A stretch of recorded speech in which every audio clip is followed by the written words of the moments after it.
ಗೌರವಾನ್ವಿತ ಉಪಮುಖ್ಯಮಂತ್ರಿಗಳಂತ ಪರಮೇಶ್ವರ್ ಅವರೇ, ಹಿರಿಯರಂತ K H ಮುನಿಯಪ್ಪನವರೇ,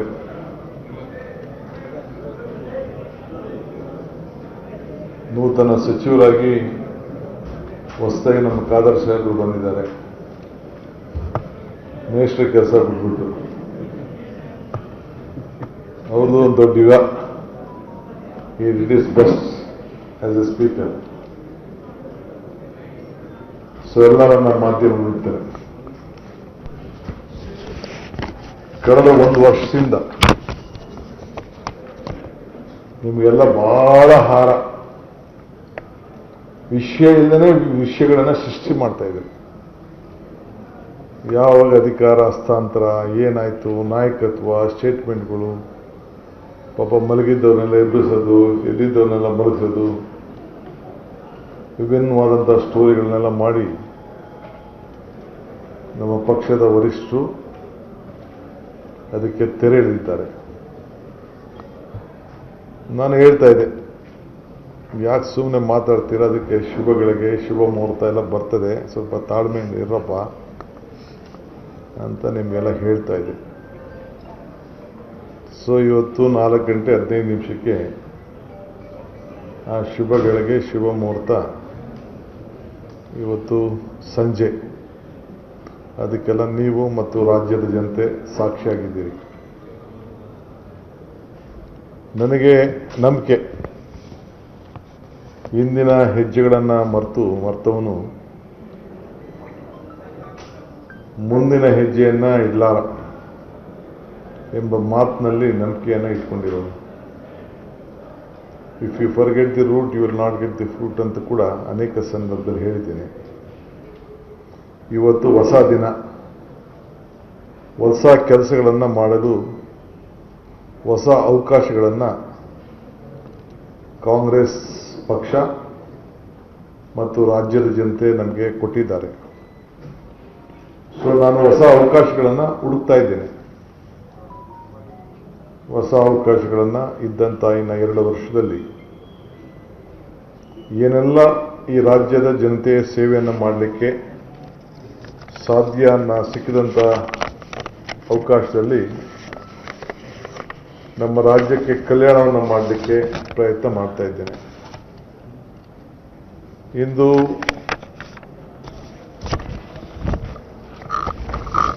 ರಾಜ್ಯದ ರೈತರು ನಮ್ಮ ಬೆನ್ನೆಲುಬು, ಕೂಲಿ ಕಾರ್ಮಿಕರು ಮತ್ತು ಎಲ್ಲ ವರ್ಗದ ಜನ,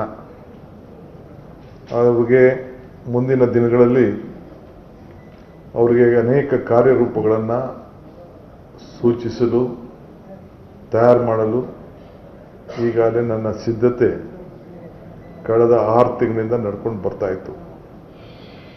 ಒಂದೊಂದೇ ಅನುಷ್ಠಾನಕ್ಕೆ ತರಬೇಕು ಅಂತೇಳಿ ಇವತ್ತು ಕ್ಯಾಬಿನೆಟ್ನಲ್ಲಿ ಸುಮಾರು ದೀರ್ಘವಾಗಿ 2 ಗಂಟೆಗಳು ಹೆಚ್ಚು ಕಾಲ ಚರ್ಚೆ ಮಾಡಿ ಇವತ್ತು 6 ಜನರಿಗೆ ಹತ್ತಿರ ಇರುವಂಥ ಕೆಲವು ಸಮಸ್ಯೆ ಇರುವಂಥದ್ದಕ್ಕೆ ಒಂದು ಹೊಸ ಯುವಯುಗ ಪ್ರಾರಂಭ ಆಗಬೇಕು ಅನ್ನೋ ದೃಷ್ಟಿಯಿಂದ ಕೆಲವು ತೀರ್ಮಾನವನ್ನು ಮಾಡಿದ್ದೇವೆ.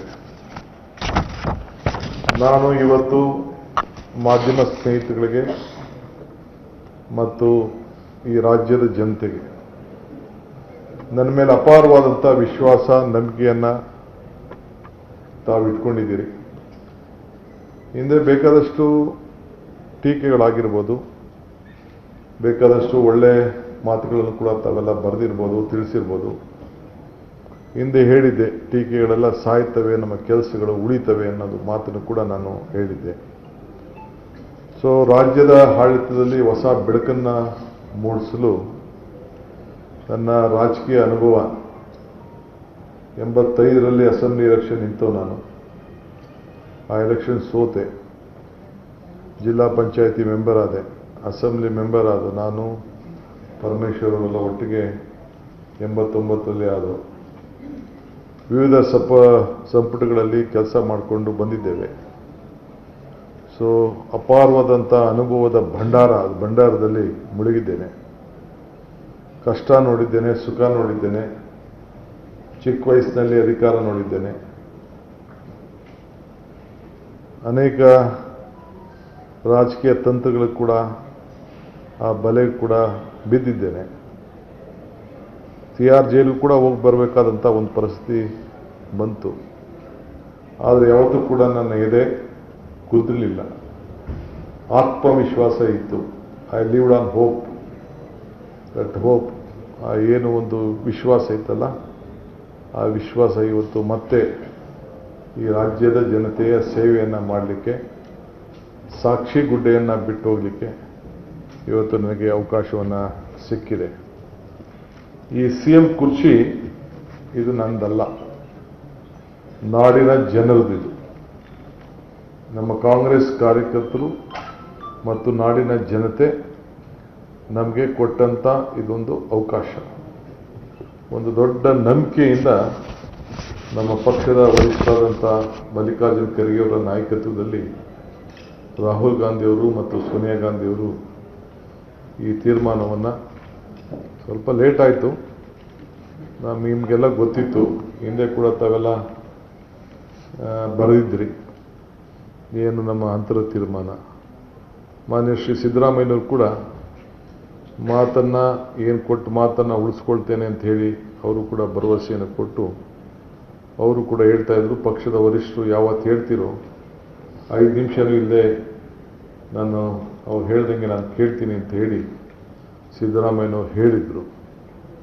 ಆ ಪ್ರಕಾರ ವರಿಷ್ಠರು ನಮ್ಮಿಬ್ಬರನ್ನು ಕರೆಸಿ ಈ ತೀರ್ಮಾನವನ್ನು ಮಾಡಿ ಕಳಿಸ್ಕೊಟ್ಟಾಗ ಅವರು ಭಾಳ ಸಂತೋಷದಿಂದ ಇವತ್ತು ಅವರು ಸ್ಥಾನವನ್ನು ತೆರವು ಮಾಡಿಕೊಟ್ಟು ನನಗೆ ಎಲ್ಲ ನಮ್ಮ ಪಕ್ಷದ ಶಾಸಕರು ಒಗ್ಗಟ್ಟಿನಿಂದ ವರಿಷ್ಠರ ಮೇಲೆ ಅವರು ತಿಳಿಸಿ ಜವಾಬ್ದಾರಿಯನ್ನು ಕೊಟ್ಟು ಈ ಜವಾಬ್ದಾರಿಯನ್ನು ಹಂಚಿದ್ದಾರೆ.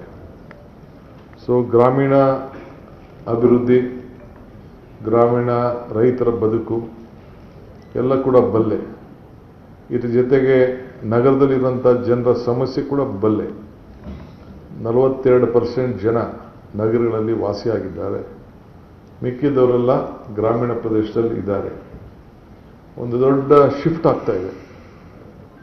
ಉದ್ಯೋಗಕ್ಕೋಸ್ಕರ ಜನ ಇವತ್ತು ವಲಸೆ ಬರ್ತಾ ಇದ್ದಾರೆ. ಹಳ್ಳಿ ಬಿಟ್ಟು ಬೆಂಗಳೂರಲ್ಲಿ ಏನಾದ್ರು ರಸ್ತೆಯಲ್ಲಿ ಮಾಡ್ಕೊಂಡು ಆದರೂ ಚಿಂತೆ ಇಲ್ಲ, ಒಳ್ಳೆ ಬದುಕನ್ನು ಕಾಣ್ತೀನಿ, ಒಳ್ಳೆ ವಿದ್ಯಾಭ್ಯಾಸವನ್ನು ನನ್ನ ಮಕ್ಕಳಿಗೆ ಕೊಡಬೇಕು ಅನ್ನೋದು ಕೂಡ ನಮ್ಮ ಹಳ್ಳಿ ಜನರಿಗೆ ವ್ಯವಸಾಯವನ್ನು ದೂರ ಮಾಡೋಂಥ ಒಂದು ಪರಿಸ್ಥಿತಿಯನ್ನು ಕೂಡ ನಾವೆಲ್ಲ ಗಮನಿಸ್ತಾ ಇದ್ದೀವಿ. ಇದನ್ನೆಲ್ಲ ಹೆಂಗೆ ತಡಿಬೇಕು ಅನ್ನೋದು ಒಂದು ದೊಡ್ಡ ಚಿಂತನೆಯಲ್ಲಿ ನಾವೆಲ್ಲ ಇದ್ದೇವೆ. ಇನ್ನು ಮುಂದಿನ ದಿನದಲ್ಲಿ ನನ್ನೆಲ್ಲ cabinet colleagues, any decision will not be DK Shivakumar decision, it will be A collective decisions.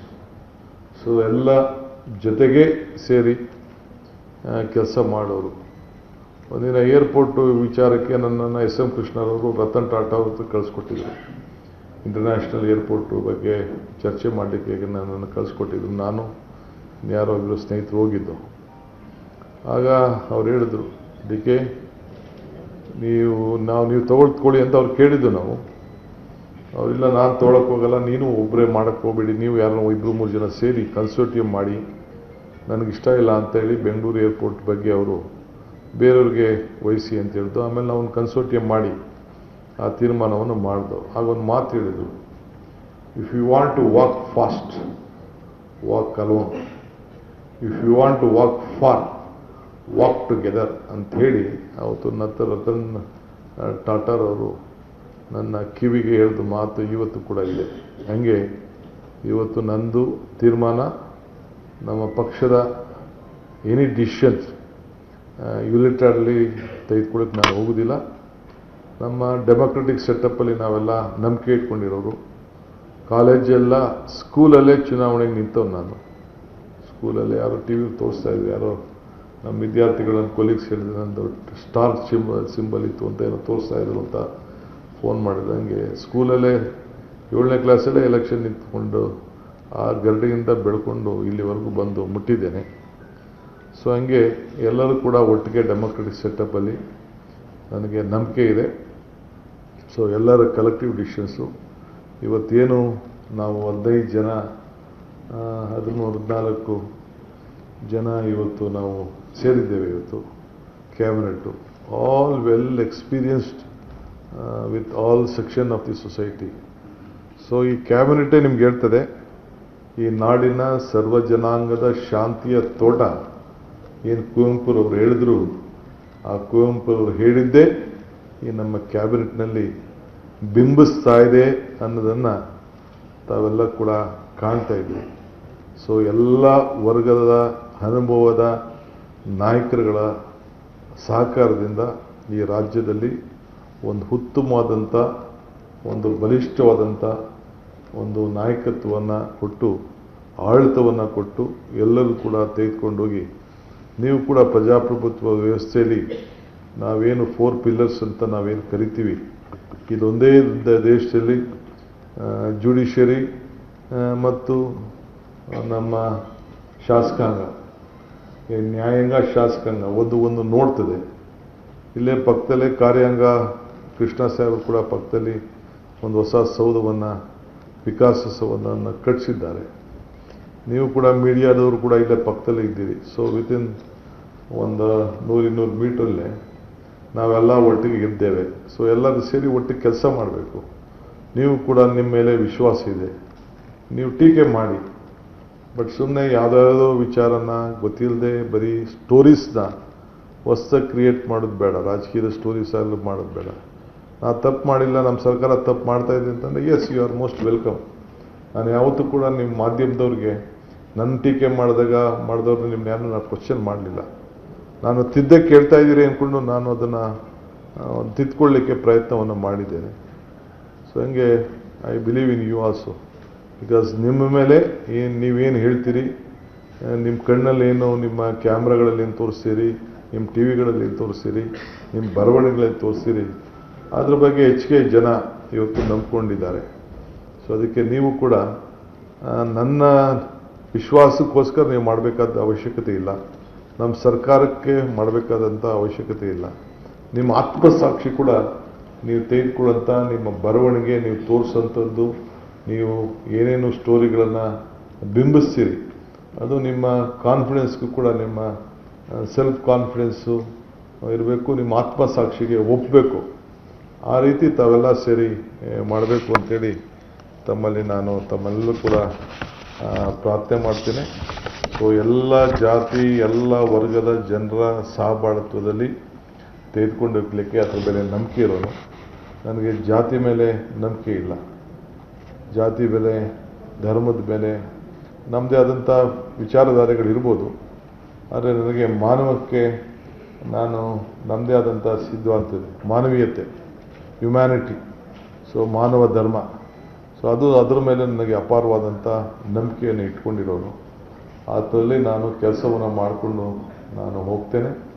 So I request all of you, ಈ ರಾಜ್ಯದ ಜನತೆಗೆ ತಮ್ಮ ಮುಖಾಂತರ ಹೇಳಲಿಕ್ಕೆ ನಾನು ಬಯಸ್ತೇನೆ, ಇದು ನಿಮ್ಮ ಸರ್ಕಾರ, ಜನರು ಕೊಟ್ಟಿರುವಂಥ ಅಧಿಕಾರ.